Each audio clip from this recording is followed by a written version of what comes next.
Барлықтарыңызға сәлем, каналыма қош келдіңіздер. Бүгін сіздермен бірге кухняны жинайтын боламыз. Өйткені дала жел болғандықтан біздің кухня жиі шашылады. Өйткені есік көп ашылады, жаңағы ауа кіретін тесіктер бар дегендей. В общем, еще жаңағы шкафтың астын жинайтын боламыз. Өйткені көп болды жинамағаныма. Табақтардың барлығы орнынан ауысып кеткен, солардың бәрін реттесіп қоямыз. Ең біріншіден нан ашытып алайын деп па. В общем, нан ашытып алайын. Мен кухняны жинап болғым дегенше нанда жағы көтеріледі.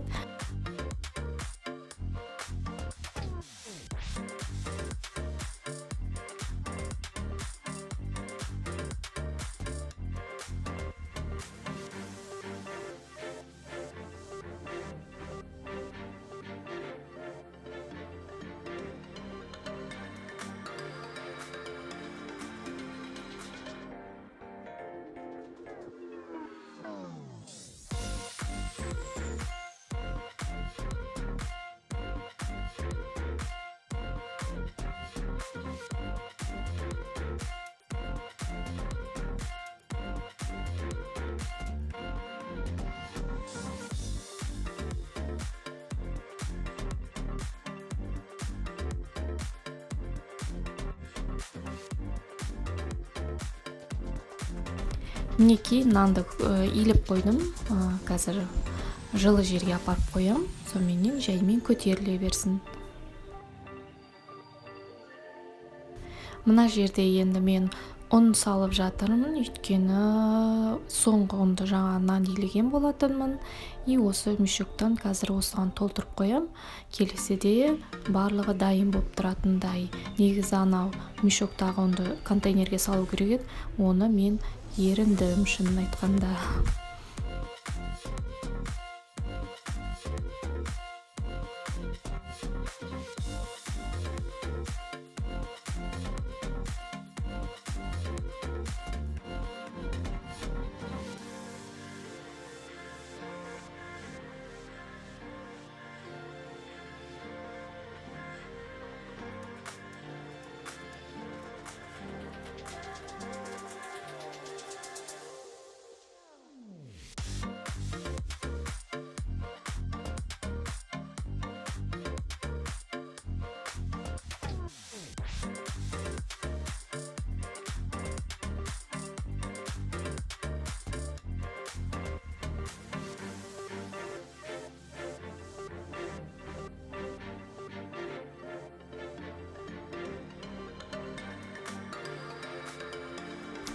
Енді шкафтың астың бөлігіне көшеміз. Мінекей өздеріңіз көріп тұрғандарыңыздай, бұл жерде кесе, матрешка болып тұрған табақтар, көбінесе осы жер маған ыңғайлы, тез алып, тез қойғанға.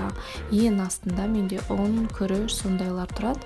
Мінекей азағы аяқ, өйткені сыйғандары осы болды. Көбісін кладовкеге жинап қойған болатынмын.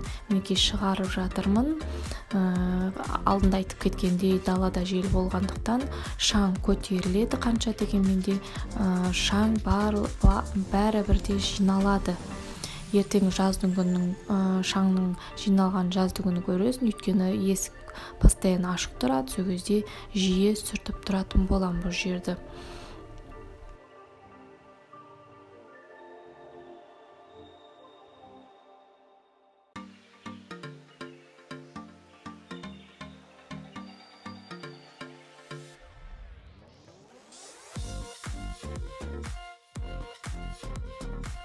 Шкафтың ішін әрине феримен сүртіп шығам.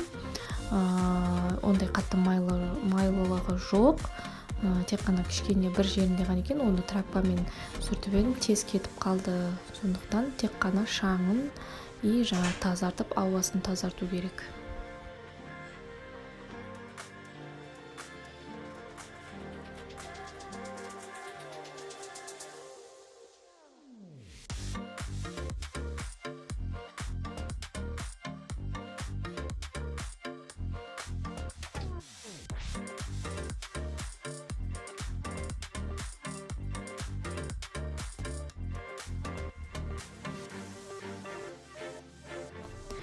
Мына жерде мен жаңа кейбір ыдыс аяқтарды шкафтың ішіне салып қойған болатын уақытша, өйткені сыймай тұрған болатын. Үстінде де бірталай заттар тұрған болатын, сондықтан осының ішіне таза ыдыс аяқтарды салып қойған болатын. Мінекей барлығын жайғастырып жатырмын. Жаңа көп қолданбайтын ыдыс аяқтарды ең астына салып қойып жатырмын. Күнделікті қолданатын ыдыс аяқтарды өзімнің жаңағы тез алып тез қоятын қолайлы бірінші этажкасына қойып жатырмын.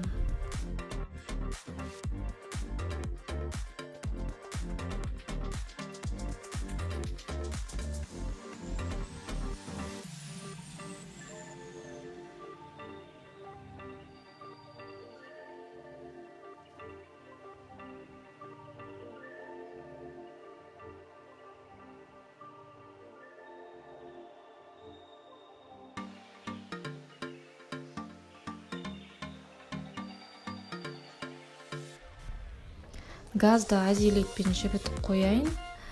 Жібіп тұра берсін, анша-мұнша майлар шығып.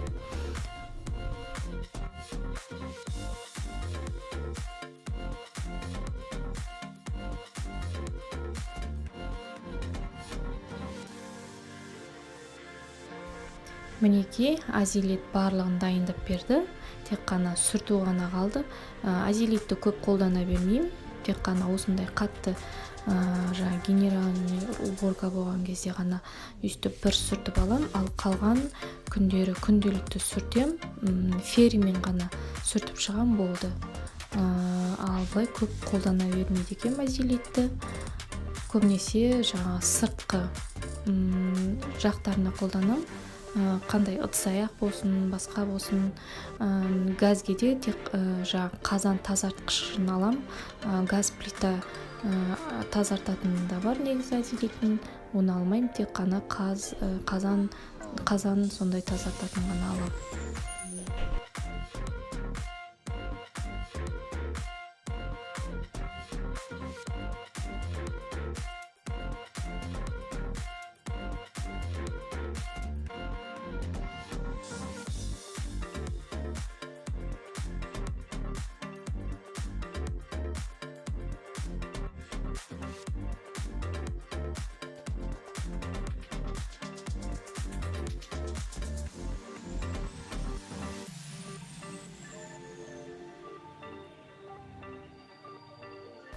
Бұл ақ келінге бүгіндікке жарайсын деп айтам, өйткені маған 2 стирканы айналдырып берді.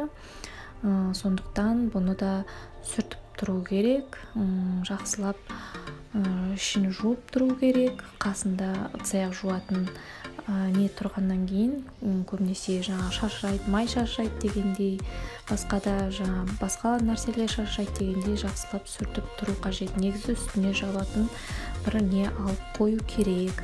Маған ұнамайды үстіне жапқан, бірақ бәрібір де алып қою керек. Негізі нағыз шаң болатын жерде, нағыз май не болатын жерде тұр бұл.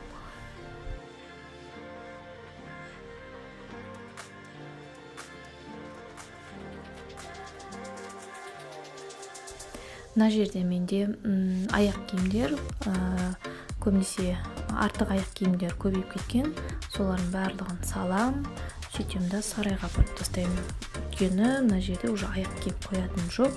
Жаздық аяқ киімдер жаймен шығарып жатыр. Жаздық аяқ киімдерді шығарған қайта күн суып кетті ғой. Жаздық киімдердің бәрін шығарған болатын, көйлектердің барлығын, қыстық киімдердің бәрін тыққан болатын. Қайтадан күн суытып кетті. Үстімізге қайтадан киім киіп алдық. Бүгін Алматыға үстіне куртка киіп жібердім даже. Суық жел, если жел болмаса, мен ойлаймын, дала жылы болатын шығар деп. Бір күн шыдасақ, бір күн қоятын шығар деп отырмын енді.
мына жерден сыпырып атсам кәдімгідей шаң.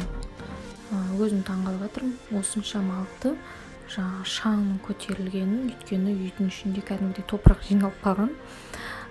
Сіздерсіз енді пол жудым, өйткені асығып тұрдым. Шын айтайын, осы кухняны бірнеше сағат жинадым, 5-6 сағат бойынша жинадым. Арасында жаңағы не аласың, тамақ істейсің, в общем, ары-бері жүресің, нан ашытасың, нан қоясың, в общем, бар ғой, 5-6 сағат жинаған үйім осындай мінекей. Оның өзінде осыны көрдіңіздер, тағы да ыдыс-аяқ жиналып қалған, тағы да ыдыс-аяқ жудым. Наным тұр ана жерде, тамақ істеп жатырмын. В общем, бітірдім әйтеуір. Үйтіп-бүйтіп. Енді сіздерге результатын көрсетіп жатырмын, мінекей. Осылайынан бір күн таза тұрады, ертесі күн тағы да шашылады деп, в общем.